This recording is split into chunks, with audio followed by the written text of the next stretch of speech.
அன்பான உறவுகளுக்கு வணக்கங்க. எண்ணம் போல் வாழ்க்கை அப்படிம்பாங்க. நல்லவங்களுக்கு கெட்டவங்களுக்கும் எல்லாமே. ஆனால் நல்லவங்களுக்கு எண்ணத்தையும் மேலையும் தாண்டி ஆண்டவன் கொடுப்பான். அதே சமயம் கஷ்டத்தையும் கொடுப்பான். இப்போ பார்த்தீங்கன்னா முத்து பாடுபட்டு எல்லாத்தையும் கடனை முடிச்சு வீட்டுக்குள்ளே வந்து சந்தோஷமாக இருக்காங்க. ஆனால் அதுக்கப்புறம் தாங்க துன்பம் வருது. ஆமாங்க, அடிபட்ட பாம்பு சும்மா இருக்குமா என்ன?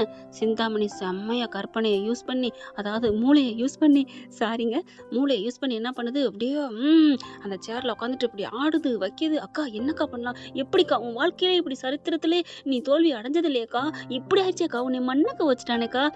ஒருத்தவங்க கஷ்டப்பட்டுக்கிட்டு இப்படி சொல்லலாமா என்ன? திரும்பி பார்த்து பாலான்னு ஒரு அறை. அக்கா ஏக்கா என்ன அடிக்கிற? பின்ன நானே செம்ம காண்டில் இருக்கேன், என்ன பண்ணலான்ட்டு. அவனை என்ன பண்ணலான்னு ஒரு ஐடியா கொடுத்தினா உனக்கு இந்த அறைக்கு பதில் 1,00,000 தர வேண்டா. அக்கா நிஜமாவா?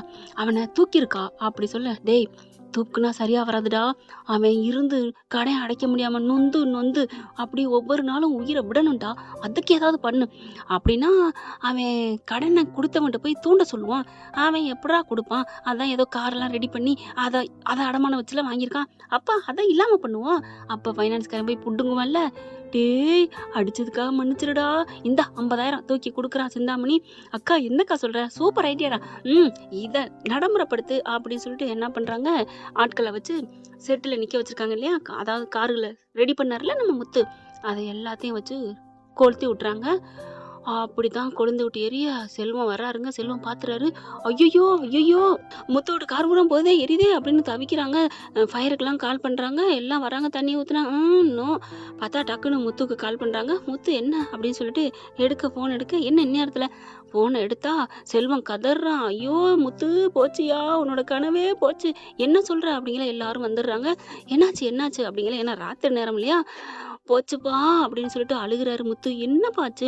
அப்பா யாரோ அந்த சிந்தாமணி தான் பண்ணியிருக்கணும், நம்ம வண்டியை பூராத்தையும் எரிச்சிட்டா அப்படிங்கிற. என்னடா சொல்ற? அப்படியே குடி விழுந்து அப்படியே நெஞ்சில கையை வச்சுட்டு உட்கார்றாரு முத்து. அப்படியே ஒரு மாதிரி ஆகுறாரு. டக்குன்னு கிளம்புறாங்க. நான் கிளம்புறேன் அப்படிங்கிற. ரவி நான் வர்றேன் அப்படின்னு கிளம்ப. இல்லடா நான் போறேன், வாரேன் அப்படின்னு சொல்ல அண்ணாமலேருந்து எல்லாரும் கிளம்பி போறாங்க. கரெக்டா விடிகிற நேரங்க. போயிட்டு பார்த்தா எரிஞ்சிட்டு இருக்கு. எல்லாம் ஃபயர் ஆபீஸ்ல இருந்து எல்லாம் வராங்க. ஒன்றும் பண்ண முடியல, சப்சாடா போயிருது. செம்ம காண்டாகிறாங்க. எல்லாருமே உட்காந்துட்டு அழுகுறாரு. அந்த அழுக, நான் எவ்வளோ கஷ்டப்பட்டு உழைச்சனே, இப்போ என்ன பண்ணுறது ஒன்றும் புரியலையே அப்படின்னு தவிக்கிறாங்க. இதை நான் சும்மா விட மாட்டேன், கண்டிப்பாக இது அந்த சிந்தாமணி வேலை தான் அப்படின்னு சொல்லிட்டு கிளம்புறேன்ப்பா. இல்லைப்பா பார்த்து, இல்லைப்பா இது அவதான்ப்பா பண்ணியிருப்பா அப்படின்னு சொல்லிட்டு எல்லாம் கிளம்புறாங்க. அங்கே பார்த்தீங்கன்னா கரெக்டாக வீட்டில் யாருமே இல்லை. எங்கே ஆளை காணோம் அப்படிங்கிற மாதிரி பார்க்க ஃபோன் பண்ணுறாங்க. அவன் என்ன பண்ணுற, என்னப்பா எனக்கு எதுக்கு இனிமே கால் பண்ணுற? நீ என்னென்ன வேலை பண்ணேன்னு எனக்கு நல்லா தெரியும்டி அப்படி சொல்ல. இங்கே பார், மரியாதையை பேசு. என்ன பேசுகிற? நீ பண்ணதுக்கு உனக்கு நான் மரியாதை கொடுக்கணுமா? இங்கே பார், நான் இப்போ வெளியூருக்கு வந்திருக்கேன், நீ எதுக்கு இப்போ எனக்கு கால் பண்ணுற? நீ வெளியூருக்கு வந்திருக்கியா? இங்கே கொளுத்தி விட்டுட்டு நீ வெளியூருக்கு போயிருக்கியா? என்ன கொளுத்தி விட்டுனா? நான் நேற்றே கிளம்பிட்டேன். நான் எப்போவுமே எனக்கு மனசு சரியில்லைனா இப்படி தான் கோயிலுக்கு வருவேன். நான் வெளியூருக்கு வந்துட்டேன். என்ன போல என் மேலே போய் பழிய போடுற அப்படின்னு சொல்ல. இங்கே பார், நீ எல்லாம் பண்ணன்னு எனக்கு தெரியும், உன்னை நான் சும்மா விட மாட்டேன். என்னை பற்றி உனக்கு தெரியாது, நான் பொல்லாதவன். வாய மூடா. நான் பண்ணனு ஏதாவது தெரியுமா? நான் பண்ணனு ஏதாவது சாட்சி வச்சிருக்கியா, ஆதாரம் வச்சிருக்கியா? அது இருந்தா கொண்டுகிட்டு வா, நான் ஒத்துக்கிறேன் அப்படின்னு போனை வை அப்படின்னு சொல்லி வைக்க. என்னப்பா சொல்றா, என்ன சொல்றா? அப்பா எப்படிப்பா ஒத்துக்குவா? நான் தான் கொளுத்துனேன், இந்த காசு நான் கொடுப்பா. ஆனா அவ வெளியூர் போயிட்டாலாம், எங்கேயோ கோயிலுக்கு போயிட்டாலாம். பண்ண பாவத்தை கழிக்கிறதுக்கு போயிருக்காளா, அவளை சும்மா விடக்கூடாது அப்படின்னு சொல்லிட்டு புலம்பி தள்ளுறாங்க. வாங்க நம்ம போலீஸ்ல போய் கம்ப்ளைண்ட் பண்ணுவோம் அப்படின்னு சொல்லிட்டு போலீஸ் ஸ்டேஷனுக்கு போறாங்க. கம்ப்ளைண்ட்டும் பண்ணிடுறாங்க. பண்ணிட்டு வீட்டுக்கு வந்து இப்ப என்ன பண்ணலாப்பா, என்ன பண்றதுன்னு தெரியலப்பா, நான் எப்படி கடை அடைக்க போறேன்னு புரியலையப்பா, அதை நம்பி தானப்பா ஃபைனான்ஸ் வாங்கியிருக்கேன், அவருக்கு தெரிஞ்சா என்ன ஆகும் அப்படின்னு சொல்ல. அவருக்கு தெரியாம இருக்கும். கடை 1/2 கோடிக்கிட்ட கொடுத்துட்டு சும்மா விடுவாங்களா என்ன? பார்த்தா ஆள் வந்து நிக்கிறாங்க. முத்து அப்படின்னு கூப்பிட. ஐயோ வந்துட்டானேன்னு எல்லாரும் பார்க்க அப்படியே எல்லாரும் வர்றாங்க. வாங்க சார், வாங்க. வர்றதெல்லாம் இருக்கட்டும், வாங்கிட்டு வந்தீங்க, எப்போ தர போறீங்க? என்ன சார் பணம் வாங்கி 2 நாள் கூட ஆகல, அதுக்குள்ள எப்போ தர போறேன்னு கேட்குறீங்க? இல்லப்பா, நீ ஆதாரம் இல்லாதரமா கொடுத்ததெல்லாம் ஒண்ணுமில்லைன்னு ஆயிப்போச்சு. அப்புறம் எப்படி கொடுப்ப? அதனாலதான் என்ன பண்ண போறேன்னு கேட்டுட்டு வரலான்னு வந்தேன் அப்படிங்கல. இங்க பாருங்க சார், உங்களுக்கு கரெக்டா வட்டியும் அசலும் கண்டிப்பா வரும். நான் ஏமாத்த மாட்டேன் சார். ஏமாத்த மாட்டேன். ஏன்னா எல்லா பொருளும் எரிஞ்சு போச்சு, நீ எப்படி கொடுப்ப அப்படிங்கல பாக்குறாங்க. சார் சார் அதுக்கு என்ன சார் பண்றது? யாரோ அப்படி பண்ணிட்டாங்க சார். அதெல்லாம் சரிப்பட்டு வராது முத்து. உன் மேல இவ்வளவு பகையில இருக்கிறவங்க உன்னையவே நாளைக்கு ஏதாவது பண்ணிட்டா நான் உன் கையில் தவிச்சு நான் என்ன பண்ண முடியும்? அதனால எனக்கு காசு இப்பவே வேணும்.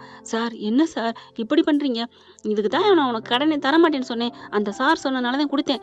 சார் என்ன சார் 2 நாள்ல கொடுத்துப்புட்டு நான் தரமாட்டேன்னு சொன்னேன் அப்படின்னா என்ன சார் அர்த்தம்? அப்படின்னு ரவி, ஸ்ருதி எல்லாருமே பேசுறாங்க. ஸ்ருதியும் வந்துட்டு நீங்க பண்றது ஓவரா பண்றீங்க அப்படிங்கிறாங்க. இங்க பாருமா, பணம் கொடுத்தவங்களுக்கு தான் அவங்க அவங்களோட வயித்தெரிச்ச வேதனை தெரியும். எனக்கு எப்படி வரும்னு எனக்கு நம்பிக்கை கொடுங்க, நம்பிக்கை கொடுங்க.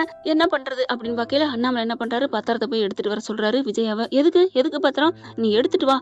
அதெல்லாம் நான் எடுத்து தர முடியாது. ஏன் கொடுக்க மாட்டியா? இல்ல, அந்த பத்திரம் இல்லாம நான் தவிச்சது, வீடு வீடா போய் அலைஞ்சது எனக்கு நல்ல கண்ணுல இருக்கு. நான் தர மாட்டேன். என் உயிர் போனாலும் தர மாட்டேன். ஏய் பத்திரத்தை எடுத்துட்டு வா. அப்பா பத்திரத்தை உடனே எல்லாம் கொடுக்க மாட்டாங்கப்பா. குறைஞ்சது ஒரு 20-25 லட்சம் வாங்கலாம், அவ்வளவுதான். பரவாயில்லடா வாங்குவோம். நான் பத்திரமே தரமாட்டேன்னு சொல்றேன் அப்படின்னு விஜயா மாட்டேங்குது. நீ தரமாட்ட அப்படின்னு அண்ணாமலை போய் வேகமா எடுக்க இந்த அம்மா மறிக்க. ஆனா எடுத்துட்டு வந்துடுறாரு. பத்திரத்தை வச்சுக்கிட்டு மீதி காசுக்கு என்னப்பா பண்றது?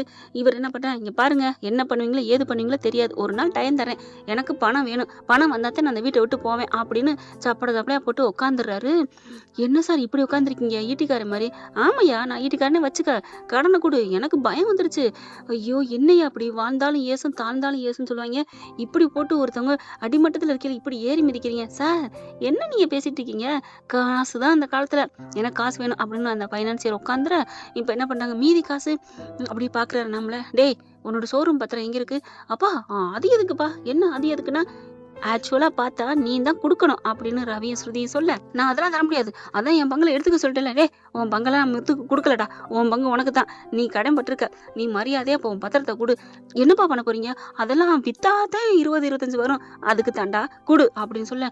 அதெல்லாம் முடியாது அப்படிங்கிற. தர்றியா இல்ல வீட்டை விட்டு போறியா? நான் வீட்டை விட்டே போறேன். போறியா? அப்ப பத்திரத்தை கொடுத்துட்டு போ. அப்பா என்னப்பா? ஆமாடா, அது என் காசுல வச்சதானே. ஏன்டா என் காசுல வச்சதை கொடுக்கறதுக்கு யோசிக்கிற? அதுவும் நீ பட்ட கடன் அடைக்கிறதுக்கு யோசிச்சா நீ தாண்டா உலகத்திலே அறிவாளி நினைக்கிறியா?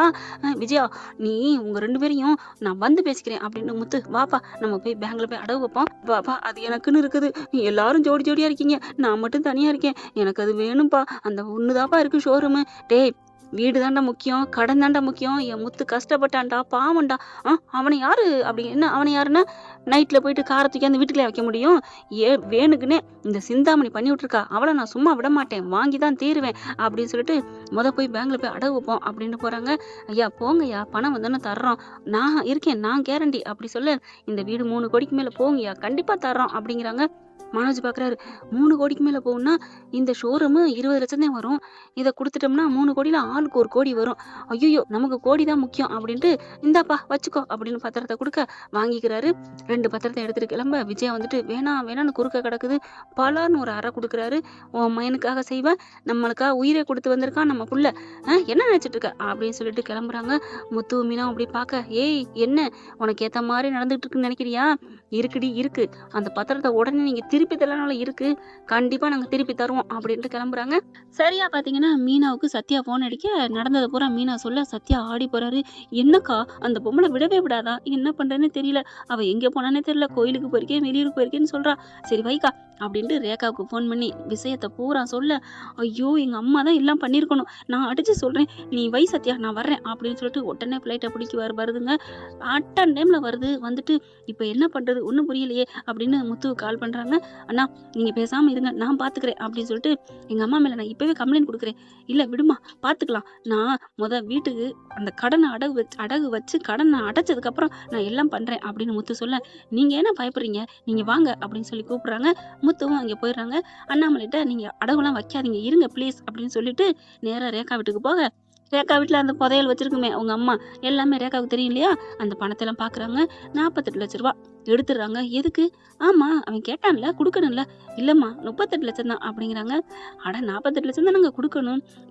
பட்டியோட கேட்டிருக்காங்கல்ல, வாங்கியிருக்காங்கல்ல முன்னாடியே. ஆமா அப்படிங்கிறாங்க.